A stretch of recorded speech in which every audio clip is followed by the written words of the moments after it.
satu suara dengan PDIP, apa yang harus kita lakukan? Jadi kami menyambut sayembara dari Ibu Megawati.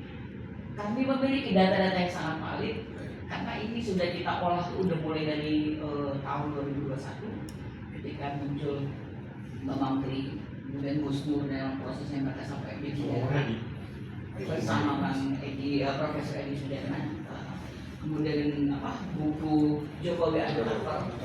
Jadi itu kami mengikuti Pak. Alhamdulillah sekarang istilahnya kita sudah satu link, satu line ya, satu jalan. Nah kami mau bagaimana caranya kami bisa beraliansi. Kalau memang sayembara itu datang dari Ibu Mega, ya kami harus beraliansi bahwa TV Pak ya. Dan sebenarnya minimal kita mengkonfirmasi terlebih dulu apakah itu betul semangatnya ibu atau mungkin ada yang framing. Iya. Kalau seandainya memang itu benar semangat ibu, memang itu juga semangat kami yang merasa ibu kami disakiti. Iya, benar. Kami tidak melihat bahwa si Mulyono ini adalah seorang presiden yang hebat. Ketika dia durhaka dengan sama ibu, nggak ada ampunan. Jadi wajar jika seorang ibu membuat statement yang Sampai itu ya. iya, apakah itu benar atau tidak? Jangan sampai kami juga nanti justru tergerus dengan framing ya. Jika itu benar, kita akan melakukan dengan sangat tegak kita. Tadi bukan persoalan rupiahnya, tapi tegak kita sekarang ini berarti memang ini yang kami sudah lama nyatakan itu adalah seorang yang tidak apa-apa, seorang bohong, dan ternyata memang sekarang ada seorang durhaka yang memang tidak dari Perihal ini kan kita sudah suarakan melalui pengadilan dari bertahun-tahun. Jadi dari 2021, dari 2021 hasil sampai ini ya. Untuk ini bisa video. Yang saya bilang akurat karena pengadilan sendiri sampai Gusmo dan Bapak Menteri Hukum ini tidak bisa membuktikan. Dan juga banyak saksi-saksi dari kepala sekolah, wali kelas, teman sekolahnya yang tidak pernah melihat ijazah Jokowi. Saya punya data dari ijazah SD ya? Karena kebetulan saya sendiri prinsipal saat tugas pertama di Jakarta Pusat dikalahkan karena PN tidak pernah mengadili masalah ini, terus kemudian masuk ijazah lagi sampai di sekitar Pesol, sampai Gusmo dan Bapak Menteri di penjara, dan kemudian datanya semuanya. Jadi kalau memang itu anak, ya setelah kita kolaborasi sama-sama, kita benar tidak biasa. Terus apa langkah selanjutnya setelah terbukti? Ya, assalamualaikum warahmatullahi wabarakatuh. Waalaikumsalam. Salam sejahtera buat kita semuanya. Saya Rodi Talapesi, Ketua DPP PDI Perjuangan Bidang Informasi Hukum Nasional. Mohon maaf ini jadwalnya berubah karena kami sedang konsen untuk pilkada. Jadi harus yang terima tadi wakil sekjen. Cuma karena persiapan untuk hari ini terakhir MK kan. Gubernur itu pleno sudah. Semoga. Sudah. Jadi lagi kita jaga juga DKI ini karena tadi malam mau masukin, kita lagi jaga. Karena ini serentak jadi teman-teman DPP kita semuanya. Terima kasih Bapak Ibu sudah sampai ke sini ke kantor kami DPP Perjuangan. Kami sangat welcome karena perjuangannya setelah pasca pilkada kita baru tahu mana teman mana ini. Teman yang selama ini kita pikir bisa berjuang bersama ternyata tidak. Dan kami itu jadi evaluasi buat kami sudah minta maaf kepada rakyat. Dan proses Pak Anies saya turun langsung waktu ibu di depan, saya di gedung B sama Pak Anies. Ini kan? Iya, saya di bawah. Iya. Jadi proses yang panjang. Pak Anies sama Bang Rano kan? Iya, sama Bang Rano. Itu saya juga karena saya ditugaskan bagian hukum untuk ada hal-hal yang memang harus kita komunikasikan. Tugas saya dari malam saya sama Pak Anies sampai jam 11 malam. Dan nyatanya di situ. Dan pada saat itu memang kita harus mengambil keputusan yang lebih besar lagi kenapa Bu? Karena kita harus menjaga Pak Anies. Kita harus menjaga semuanya karena ini proses yang secara politik tujuannya ini adalah tujuan besar supaya proses pilkada ini kita melawan namanya kezoliman. Gitu. Jadi ya prosesnya akhirnya mengambil keputusan dan alhamdulillah Pak Anies waktu itu menerima. Baik, kayak proses sampai kampanye kemarin kita sudah komunikasi kita, Pak Anies muncul di H3. Iya, betul. Bantu kami. Hari Kamis. Iya. Kamis. Buat kami ini adalah kerja gotong royong, Bapak Ibu, bukan PDI Perjuangan, karena ada Pak Anies, ada anak abang, kemudian kita rekonsiliasi pasca 2017 antara Pak Ahok dan Pak Anies yang Ahoker sama Iya. anak abang. Jadi alhamdulillah ini jalan baik, dan apa yang diceritakan oleh pendiri bangsa adalah di apa namanya bisa bersatu dengan persatuan nasional, dan kita bisa buktikan bahwa di Pilkada DKI Jakarta kita bisa menang, jadi kita bersatu. Jadi dalam proses kami melihat pilkada ini kan di Jawa Tengah kami terjadi. Iya. Beda. Medan itu kami, saya sama Pak Jenderal Edi itu sampai sampai tadi malam masih kontekan. Spiritnya masih sama, Bu, masih. Palembang juga kita kalah. Kemarin ya di bawah Kalah Jatim. Tapi daerah yang di luar ekspektasi kita seperti di Riau kita menang. Riau.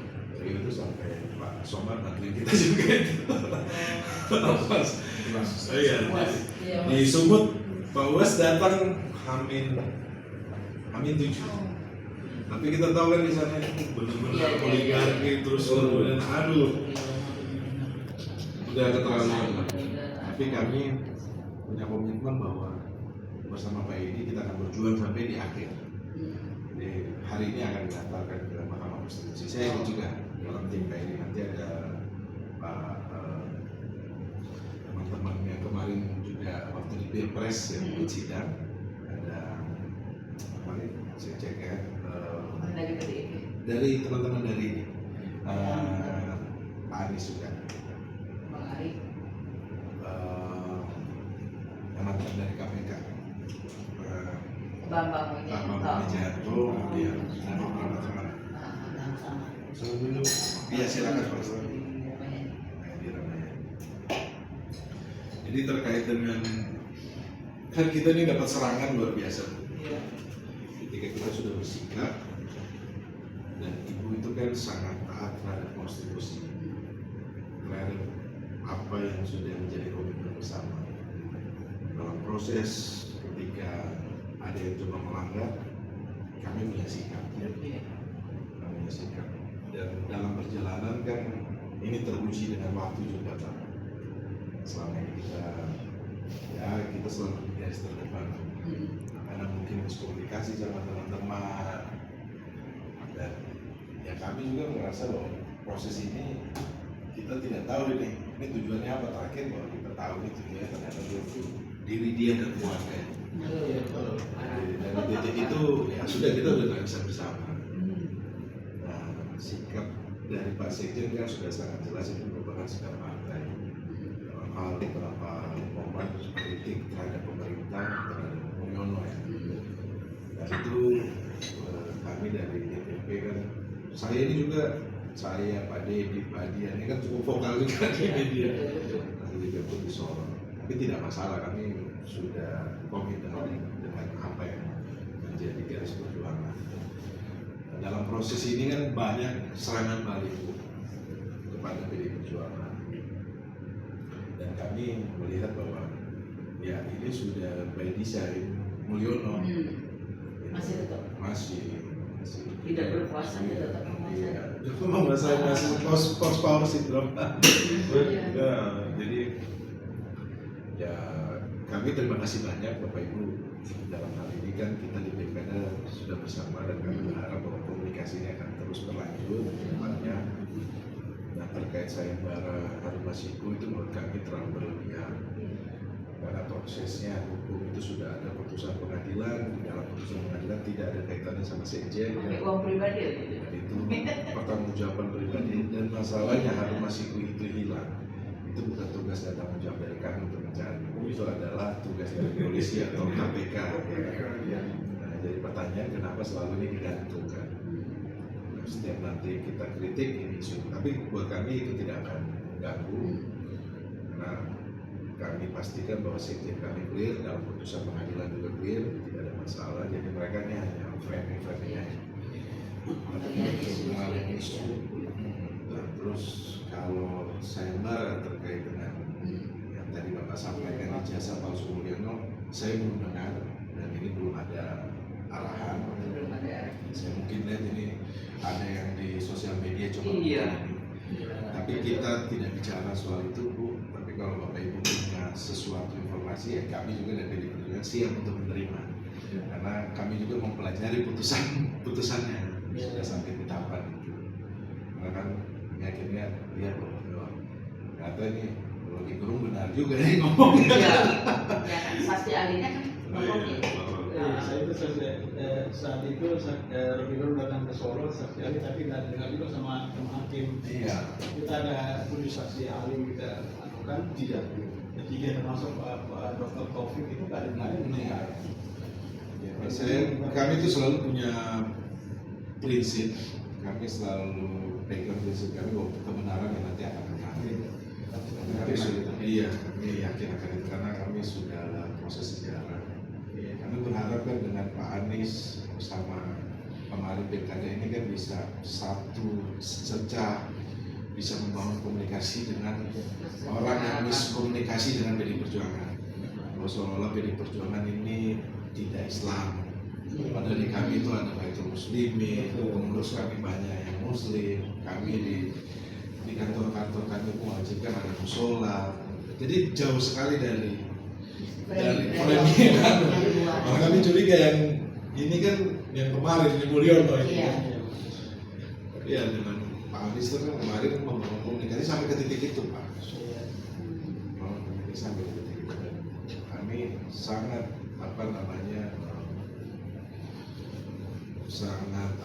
melihat Pak Anies bahwa beliau juga sosok pemimpin yang memikirkan bangsa dan negara. Jadi ya kami dipertemukan di titik yang sama, di perjuangan yang sama akhirnya. Dan ini kan memang melalui proses waktu ya. Setelah beberapa tahun ini kami juga pun dari perjuangan introspeksi, kami juga pun belajar banyak tentang masalah bangsa dan negara. Dan sekarang yang penting kita DKI kita menang, ini kita mau kawal sampai 17 Mei. Karena ada gerakan-gerakan kan pengen ini mereka utara. Tapi kalau dari sisi pembuktiannya sudah tidak bisa. Kalau dia mau ambil yang masalah closing itu kan masalah hari karena ombak kan. Iya. Kemudian 1 hari sebelum minggu tenang bagi di sana. Betul. Itu pun terus murah kan. Iya. Iya. Dan itu dilakukan juga sama mereka. Iya, ini Pak. Mereka yang Saya Natali ya, di Jakarta Timur kali ya, di Jakarta Timur itu dia coblos. Fotonya foto. Dia coblos ribu di sana. Iya, nanti dikasih. Berapa yang dia coblos itu? Kalau informasi sayembara itu enggak, bukan dari kami. Ini cuma mungkin propaganda Dari pihak mereka juga. biar mereka bikin supaya ini kan isu ini. Jadi seolah-olah ada perlawanan. Perlawanan. Begitu marah-marah ngomong. Berpikir ini kok ada yang begini. Nah yang punya info itu TPUA.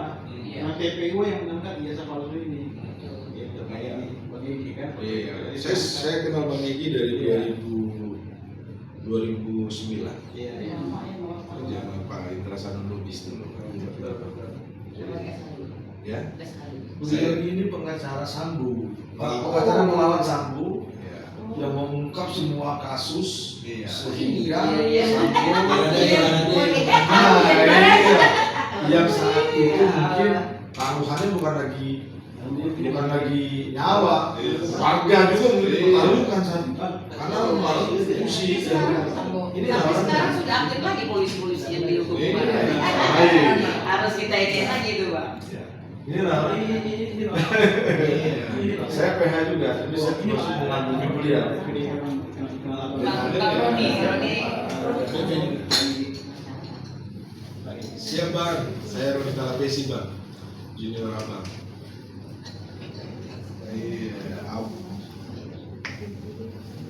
Enggak Bang, itu enggak. Itu mereka propaganda itu. supaya isu HKM itu dinaik. Iya. Belum senang, masih ada yang lain. Iya. Ini saya baru dapat informasi gitu bersama. Makanya saya bilang nggak ada. Tapi kita bangun komunikasi yang terkait ijazah palsu aja, Pak. Terus Iya, karena kemarin kita laporin lagi loh, Pak. Iya. Jadi saya anukan. Iya. Isu yang besar ini selama ini. Oke. Nanti aku WA ya. Aku dulu 2009 Bang di tempatnya Bang Indra dulu sama zaman di KAI awal-awal itu Bang. Iya. Iya. Jadi minta ini aja Bu videonya biar kita. Saya juga baru dengar ini ada sayembara ini kaget ini Pak. Iya. Kalau sayembara sih tidak ada. Di sisi yang lain bahwa dari hitungannya semakin merapatkan barisan yang satu warna ini, satu warna merah putih, dua merah dan buat gaduh. Jadi, Ya memang untuk menjatuhkan itu. kan yang kemarin udah selesai, sekarang kan di masa pemerintahannya Pak Jokowi. Sekarang Pak Jokowi udah selesai, kita masukin lagi. Iya. Masukin lagi. Kedua ya. Kita mau melihat seberapa jauh masih pengaruh Pak Jokowi ini gitu loh. Nah ini Udah nggak perintah, dibuka, jangan sampai dimenangin lagi. yang channel YouTube-nya apa mana? ABC dan Enggak bukan yang itu yang sayembara. sayembara. Oh, sayembara itu mana ya, Gang ya? Iya, ini lagi dipakai. Boleh Bu. Oh, sebentar.